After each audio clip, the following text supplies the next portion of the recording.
And welcome to Schmitt Tonight. A loud message has been sent to Washington that whatever information the government has on wealthy financier and pedophile Jeffrey Epstein and anyone else who abused underage girls with him, well, Trump supporters want all of that made public. And tonight it is clear that message was heard over the last couple of days.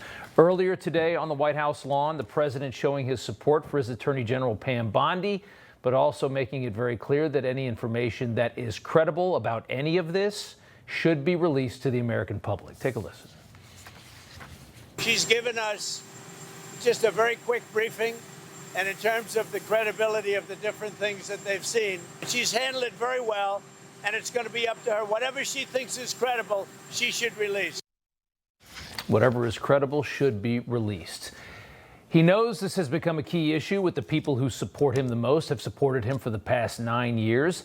He sounded different today. House Speaker Mike Johnson will be critical in whether or not Ghislaine Maxwell can testify in front of Congress on all of this. And he and Congressman James Comr sounding very much the same. The head of the Oversight Committee, Comr, indicating full support for Maxwell to testify. They both say they want transparency from the government on Jeffrey Epstein. It's a very delicate subject, but we should put everything out there and let the people decide. I agree with the sentiment that we need to put it out there. And you know, Pam Bondi, she needs to come forward and explain that to everybody. I like Pam. I mean, I think she's done a good job. We need the DOJ focusing on the major priorities. So let's get this thing resolved. Best advice for Pam Bondi is what? Very quickly. Take the ball and run with it. People want to see accountability. There have been a lot of investigations. The deep state has been exposed thanks to Radcliffe and Kash Patel. Let's start prosecuting these people. Let's set some examples out of some people. Pressure appears to be working. We're hearing things sounding pretty good. Again, this is what MAGA voters voted for. A government for the people, where the rich and the powerful get the same justice as the rest of us. You may have noticed the Epstein story was almost nowhere to be found, though, on Fox News these last couple of days, after months of very consistent coverage. And over the weekend, Turning Point founder Charlie Kirk and Megyn Kelly spent a lot of time talking about Epstein at the TPUSA event in Florida. It sounded like this. Make some noise if you care about the Jeffrey Epstein scandal. Raise your hand if it matters a lot to you. Raise your hand. So every hand of 7,000 people. I've got to be honest, I blame Pam Bondi.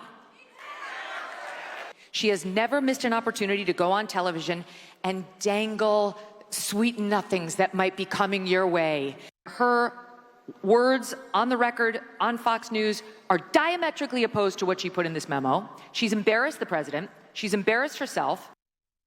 So we saw that moment over the weekend. That was a big moment. And then on Monday, you heard Charlie Kirk say the administration that he trusted the administration to do what's right and said that he was done talking about this issue of Jeffrey Epstein. Well, today, Charlie went back on and said he only meant he was done talking about it in yesterday's show, indicating that he will continue to push on this issue and to push it forward and push for transparency on all of this. So it's pretty obvious that a lot of people don't really know what to do with this. There's a lot of people that are very scared because it's clear that the White House didn't want this to be a subject, but Trump's base, his supporters and base, care about it. And so there was a bit of a conflict there. And a lot of TV hosts are terrified of what to say and how to say it because they don't want to lose their audience and they don't want to piss off the White House at the same time. So it becomes a bit of a catch-22. Fox host Laura Ingraham, who's on at the same time as me, thanks for watching my show, talked quite a bit about Epstein this weekend at the Turning Point event. And then last night on her show basically went dark on the subject, mentioning it only with disdain for about 2 seconds. Now, as conservative influencers were eating their own about Epstein, the president was stealing the show on the one-year anniversary of the day he almost lost his life. That was it. And there was a little bit of it on Bret Baier's show, Special Report. Otherwise, it was completely blacked out of the network. That came from somewhere, obviously. There's a pressure point, and then it was hit.